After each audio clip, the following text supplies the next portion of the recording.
നമസ്കാരം. മറ്റൊരു വാർത്ത വീണ്ടും പ്രേക്ഷക മുമ്പിലേക്ക് എത്തിക്കുകയാണ്.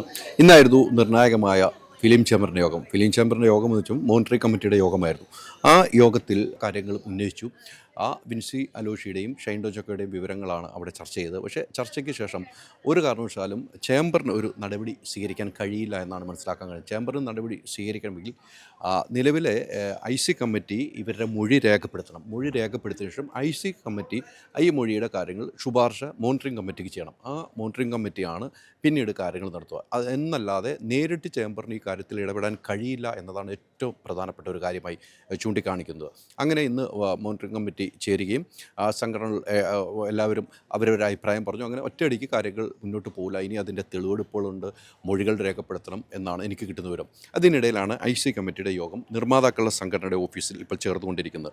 അവിടെ ആദ്യം തന്നെ വിൻസി അലോഷി എത്തിയിരുന്നു. വിൻസി അലോഷിയുടെ കാര്യങ്ങൾ ചോദിച്ച് മനസ്സിലാക്കുന്നതിൻ്റെ 4ാം നിലയിലെ ഹോളിലാണ്.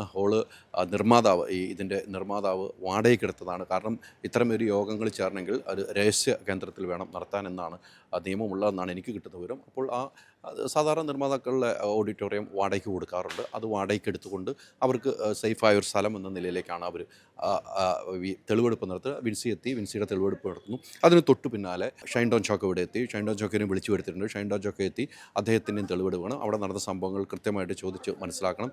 അതോടൊപ്പം ഷൈൻ്റെ പേരൻസും കൂടെ ഉണ്ടായിരുന്നു. എന്തായാലും ഇപ്പോൾ നിലവിൽ വിൻസിയുടെ തെളിവെടുപ്പ്, അതിനുശേഷം ഷൈൻ്റെ കാര്യങ്ങൾ ചോദിച്ചറിയണം. അതോടൊപ്പം തന്നെ ഈ സിനിമയിൽ അന്ന് സെറ്റിലുണ്ടായിരുന്ന ക്യാമറാമാൻ, അതോടൊപ്പം തന്നെ അസോസിയേറ്റ്, അതോടൊപ്പം തന്നെ സംവിധായകൻ്റെ AD ഇങ്ങനെയുള്ളവരെയും മൊഴികൾ കേൾക്കേണ്ടതായിട്ടുണ്ട്. അവിടെ ഉണ്ടായ സംഭവങ്ങൾ വിൻസി പറഞ്ഞ രീതിക്കാണെങ്കിൽ ഇത് കഴിഞ്ഞ ദിവസം ഈ സൂത്രവാക്യം സിനിമയുടെ ഡയറക്ടർ അങ്ങനെ ഒരു സംഭവം ഉണ്ടായതായി തൻ്റെ ശ്രദ്ധയിൽപ്പെട്ടിട്ടില്ല, ആരും പരാതിപ്പെട്ടിട്ടില്ല എന്ന് പറഞ്ഞിട്ടുണ്ട്. അതിൻ്റെ വൈരുദ്ധ്യം എന്താണെന്ന് നോക്കണം. വിൻസി പറയുന്നത് അന്ന് ലൈവിൽ പറഞ്ഞ് ഈ കാര്യങ്ങളെല്ലാം അവരോട് പറഞ്ഞിട്ടു, പിന്നീട് അവർ ഇടപെട്ടാണ് ഈ പ്രശ്നങ്ങൾ തീർത്തതെന്ന് പറയുമ്പോൾ അതിലൊരു വൈരുദ്ധ്യമുണ്ട്. പിന്നെ വിൻസിയുടെ പരാതിയിൽ മുഖ്യമായി പറയുന്ന എല്ലാ കാര്യങ്ങളും അന്വേഷണത്തിൻ്റെ ഇതിലേക്ക് പോകില്ല എന്നാണ് എനിക്ക് കിട്ടുന്നത്. വിൻസി പറയുന്ന ഒരാളുടെ ക്ലോസ് ഷോട്ട് ഇടുമ്പോൾ കണ്ണ് തള്ളിയിരുന്നു. ആ കണ്ണ് തള്ളിയിരുന്നു, അതൊന്നും ഇതിൻ്റെ കാര്യത്തിൽ വരുന്നില്ല.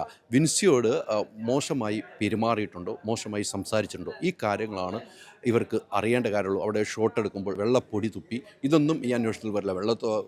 പൊടി തുപ്പിയെന്ന് വെച്ചാൽ എന്ത് വെള്ളപ്പൊടി വേണമെങ്കിൽ ഒരു ഗ്ലൂക്കോസ് പൊടിയാകാം, അങ്ങനെയൊക്കെ വേണമെങ്കിൽ മുടന്ന ന്യായങ്ങൾ വരാവുന്ന ഒരു സാഹചര്യമുണ്ട്. അതുകൊണ്ട് അതൊന്നും അന്വേഷണത്തിൽ ഇതിൽ വരത്തില്ല.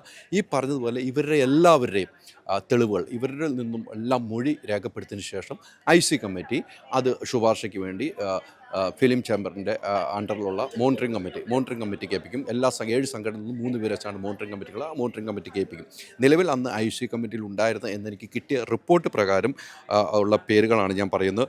Sayujya, Sandhya TS, Athira, Anagha Annette, advocate Sujanya, ഈ അംഗങ്ങളായിരുന്നു അന്ന് IC കമ്മിറ്റിയിലുള്ള. ഈ അംഗങ്ങൾ തന്നെയാണ് ഇവരുടെ അടുത്തും മൊഴിയും രേഖപ്പെടുന്നത്. IC കമ്മിറ്റിയുടെ ഒരു തീരുമാനം, പരാതി കിട്ടണം, അന്ന് തന്നെ കിട്ടണമെന്നൊരു നിയമമില്ല.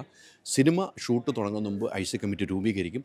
അതിനുശേഷം സിനിമ റിലീസിന് ശേഷം 3 മാസം വരെ ഈ കമ്മിറ്റി തുടരും. 3 മാസം, സിനിമ റിലീസിന് ശേഷം 3 മാസം ഈ കമ്മിറ്റി തുടരും. ആ സമയത്തുള്ളിൽ എപ്പോഴെങ്കിലും പരാതി നൽകിയാൽ മതിയെന്നാണ് നിയമമുള്ളതെന്നാണ് എനിക്ക് കിട്ടുന്ന വിവരം. അതുകൊണ്ടാണ് പരാതി വൈകിയതെന്നും പറയപ്പെടുന്നത്. എന്തായാലും നിലവിലെ സാഹചര്യത്തിൽ ഇവിടെ മൊഴി രേഖപ്പെടുത്തിക്കൊണ്ടിരിക്കുന്നു.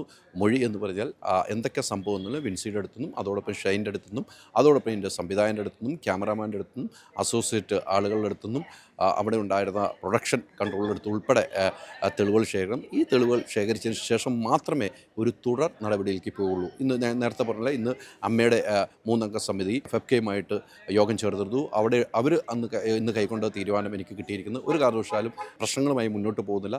നിയമത്തിൻ്റെ വശത്ത് പോകുന്നു. അതിനുശേഷം ഇവരുടെ കാര്യങ്ങൾ പരിഹരിക്കാമെന്നാണ് ഇന്നെടുത്ത തീരുമാനമെന്ന് എനിക്ക് കിട്ടുന്നവർ. എന്തായാലും ഇപ്പോഴും മൊഴി രേഖപ്പെടുത്തിക്കൊണ്ടിരിക്കുകയാണ്. നിർമ്മാതാക്കളുടെ സംഘടന ഓഫീസിൽ വെച്ചാണ് ഇപ്പോൾ ഇവരുടെ ചോദിച്ച് കാര്യങ്ങൾ എന്തൊക്കെ വിഷയങ്ങളെന്ന് ചോദിച്ച് മനസ്സിലാക്കുന്നതിന് വേണ്ടി IC കമ്മിറ്റിയുടെ ആളുകൾ ഇപ്പോൾ മൊഴിയെടുക്കുന്നത്. നിർമ്മാതാക്കളുടെ സംഘടന ഓഫീസ് നേരത്തെ പറഞ്ഞ മുകളിലത്തെ നില വാടകയ്ക്ക് എടുത്തുകൊണ്ടാണ് ഇവർ ഈ സംവിധാനം ചെയ്യുന്നതെന്നാണ് എനിക്ക് കിട്ടുന്ന വിവരം. അൾട്രാ മോഡേൺ കിച്ചൺ ഡിവൈസസ്, ഒരു കിച്ചണിൽ വേണ്ട എല്ലാ ലേറ്റസ്റ്റ് ബ്രാൻഡുകളും ഇവിടെയുണ്ട്. ലോകോത്തര ബ്രാൻഡുകൾ, original products, wide range. MyG future. WhatsApp വഴി ഇംഗ്ലീഷ് പഠിക്കാൻ ഇംഗ്ലീഷ് കഫേ ഉള്ളപ്പോൾ ഇംഗ്ലീഷ് ഒരു വിഷയമേ അല്ല. English cafe, we present you the perfect English. WhatsApp now 9633 888 575.